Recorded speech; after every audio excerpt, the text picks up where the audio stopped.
अस्सलामुअलैकुम अज़ीज़ तुलबा। आज की इस वीडियो में मैं आपके साथ 10th क्लास की इंग्लिश उसके पेपर का आखिरी सवाल ट्रांसलेट इनटू इंग्लिश जो कि आपके सिलेबस में 40 पैराग्राफ है उसका पहला पैराग्राफ आपके साथ शेयर करूंगा। तो आइए आज की वीडियो का बाकायदा आगाज़ करते हैं। ये पहला पैराग्राफ आपको नज़र आ रहा है मेरे घर के सामने एक बार जी। तो अज़ीज़ तुलबा, ये आपके सामने लिखा हुआ है, पहला सेंटेंस है मेरे घर के सामने एक बाग है। ठीक है, अब देखें यहाँ पे आपने ना एक बाग है यानी कि बाग की मौजूदगी को ज़ाहिर करना है, और जब किसी चीज़ की मौजूदगी को ज़ाहिर करना हो ना तो देयर का लफ्ज़ इस्तेमाल होता है। ठीक है, THERE देयर, ये वाला देयर। ठीक है, अब एक बाग है तो देयर इज़ अ गार्डन, एक बाग है के सामने, इन फ्रंट ऑफ, मेरे घर के, माई हाउस। ठीक है, तो इस तरह पूरे सेंटेंस की इंग्लिश बनेगी, there is a garden in front of my house, मेरे घर के सामने एक बाग है।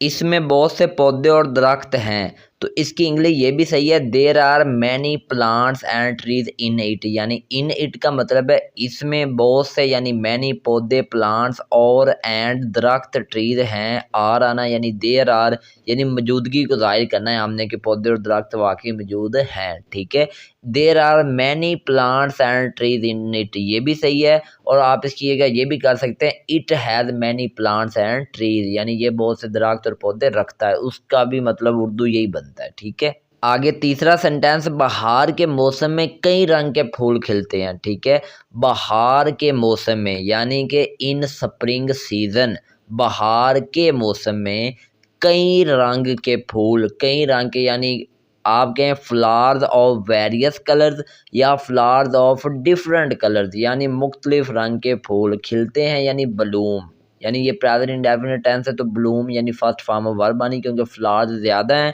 तो SEIS का अलावा वर्ब के साथ नहीं करना।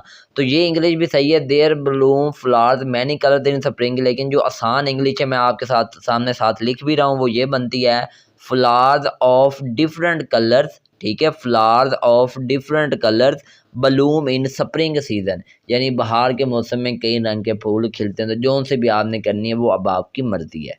इनकी खुशबू इर्द गिर्द फैल जाती, देखें इनकी खुशबू यानी फूलों की खुशबू, तो देयर फ्रेग्रेंस, फ्रेग्रेंस कहते हैं खुशबू को, देयर इनकी स्प्रेड फैल जाती है, ऑल अराउंड मतलब उनके इर्द गिर्द सब तरफ। ठीक है, तो इनकी खुशबू इर्द गिर्द फैल जाती है, there fragrance spreads all around. आगे है जी, शाम को बाग आदमियों, औरतों और बच्चों से भर जाता है। ये जो टेंस है ना ये पैसिव वॉइस का है, एक्टिव वॉइस का है नहीं, है पैसिव वॉइस लेकिन है प्रेजेंट इंडेफिनिट टेंस में।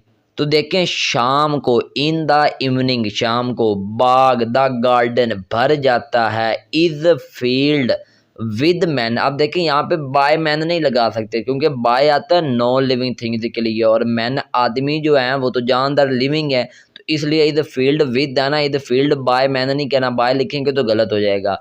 Is field with man comma women and children, देखें आदमियों मैन ज़्यादा हैं, औरतों ज़्यादा हैं, एंड चिल्ड्रन और बच्चों भी, यहाँ पे बच्चे भी ज़्यादा हैं। ठीक है, तो in the evening the garden is field with man women and children, यानी कि शाम को बाग आदमियों, औरतों और बच्चों से भर जाता है। आगे है जी, लोग इधर उधर फिरते हैं और लुत्फ उठाते हैं, प्रेजेंट इंडेफिनिट का जुमला है। ठीक है, क्योंकि ते हैं आ रहा है एंड पे, लोग पीपल, इधर उधर, हेयर एंड देयर, इधर उधर की इंग्लिश है हेयर एंड देयर, फिरते हैं यानी वेंडर, वेंडर का मतलब होता है इधर उधर फिरना, तो people wander here and there, लोग इधर उधर फिरते हैं और यानी कि एंड लुत्फ उठाते हैं, इंजॉय एंड इंजॉय, और कौन कर रहे हैं, लोग खुद लुत्फ उठा रहे हैं, इसलिए देम सेल्फ भी साथ लगाएंगे।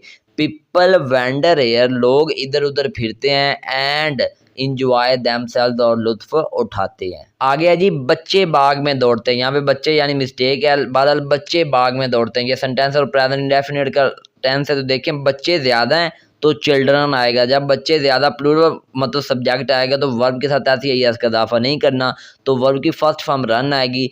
Children run in the garden, ये भी ठीक है, और children run around in the garden, ये भी ठीक है। देखें बच्चे बाग में दौड़ते हैं, children run in the garden, और children run around in the garden का मतलब ये है कि बच्चे बाग में हर तरफ दौड़ते हैं, उनका पता नहीं चलता, इधर चले जाएं, इधर चले जाएं, जिधर मर्जी चले जाएं बाग के अंदर, इसलिए अराउंड भी लिखा हुआ है। तो अराउंड भी आप लिख दें, ज़्यादा बेहतर है। अब वो यहाँ हैं और दूसरे लम्हे वो बाग के दूसरे कोने में। देखें अब, नाउ, वो, दे यहाँ हैं, are here, now they are here, अब वो यहाँ हैं।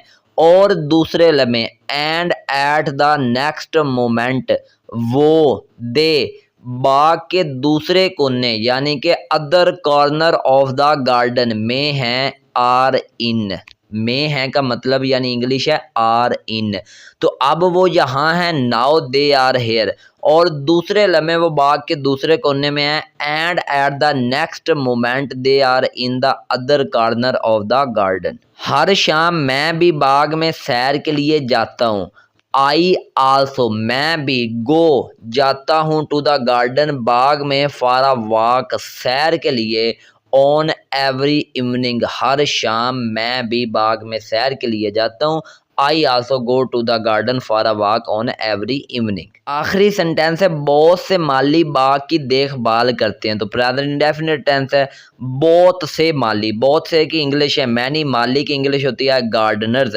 उसके बाद बाग की, ये गार्डन ही होता है, और देखभाल करते हैं यानी देखभाल करना ये एक फ्रेजल वर्ब होती है जिसकी इंग्लिश होती है लुक आफ्टर।